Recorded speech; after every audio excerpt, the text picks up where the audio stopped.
In today's video, I am going to be breaking down Anthony Edwards, his dunks, so that you can then learn from him, so that you can also jump higher as well. Basically, the muscle groups that you can target, but also the footwork that he uses. If you want to have a great vertical jump training program, make sure to go check out the link down in the description below. Okay, so in this first dunk, what do we see that allows him to fly like this? First off, he has the penultimate step down packed. What is that? Well, check this out. On his last step, before he goes for the dunk, it's a massive step, and then he goes heel to toe. This is a major point because now his next foot swings around, and then he goes onto his toe only. There's a reason. This right leg is going to give him a lot of power to get up into the air, and this left foot is going to give him the springiness to get up there quicker. The reason is by planting your toe,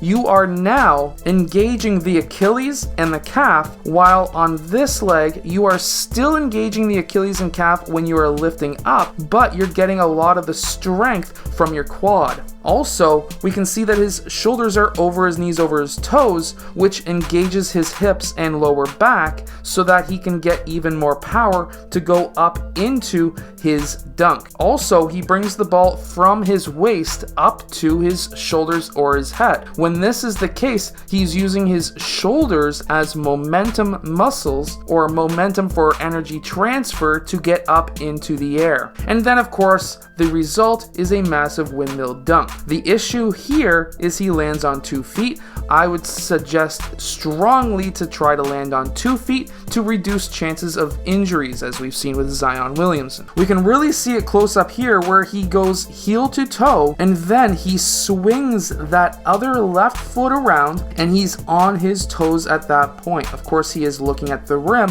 but he's getting a ton of strength from his hips and lower back to be able to get up there as well. That is massive, and I really want to point this out too. When he's going for these dunks, he slightly brings his feet up almost as if he's running. You'll see this a lot more on 1 foot jumpers and not 2 foot jumpers, but you will still see the feet slightly moving upwards. Now on this next clip, we see Anthony Edwards driving to the rim going off of 1 foot. Of course, this is not a dunk, but he's able to finish, and believe me, that was just an absolutely awesome finish. But we can really analyze his jump. He might have even been able to smash it on that guy too. So when he's driving towards the basket, he takes his last dribble right there and then takes his planted step right there. He can still take technically 2 steps after that because that was the gather. From here, he takes his last step on his left foot, and he's able to then go up for a massive layup.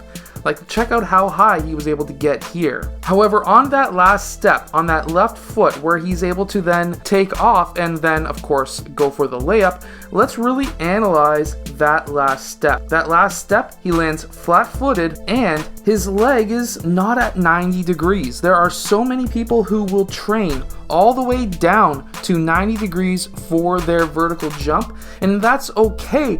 But if you are a one-leg jumper, you're probably not going to be getting that low. You have to be training, and I would suggest really taking a video footage of you trying to go up for dunks if you're a dunker, and to really analyze how far you actually go down. Because then you're going to understand that you may in some cases actually get more power working out by actually only bending to that distance. So keep that in mind. That's actually kind of controversial. Some trainers and coaches may go against that and may comment down below, but I strongly believe that at least once or twice a week you should work out to the same degree as to where you actually jump from. When he then goes up for that dunk, he brings that ball from the left side of his body up above his head, which will then again use and utilize his hips and lower back, but also his shoulders for momentum, and that will allow him to get up. Obviously, he is a fantastic, superb, super athlete because of how high he can jump, but knowing the footwork, but also understanding what it's like to jump that high, what you need to do, that can even give you a couple of more inches as it is. Also, something else I really want to point out, Just like many 1-foot jumpers,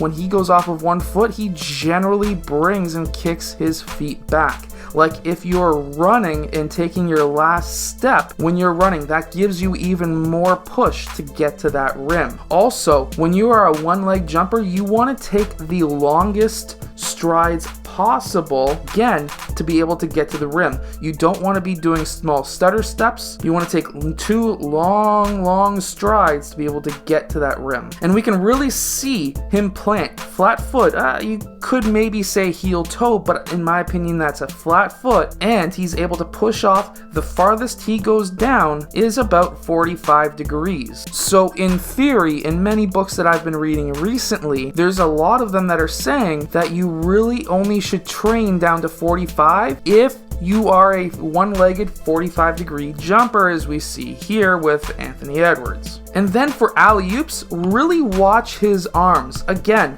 the footwork is the same as that first jump, that first dunk that I broke down, but watch his arms, really using his arms to get up there.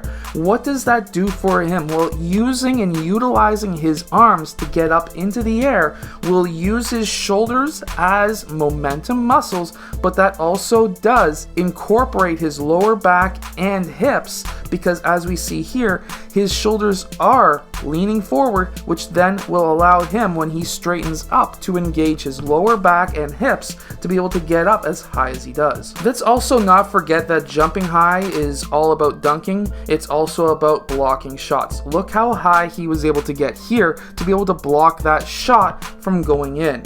It's very important to be able to jump high, not just for dunking, but for blocking shots too. I hope that this video helps you be able to jump higher. If it does, hit that like button, subscribe, go check out the jump program down below. It's all about body weight, and I'll see you guys again next time.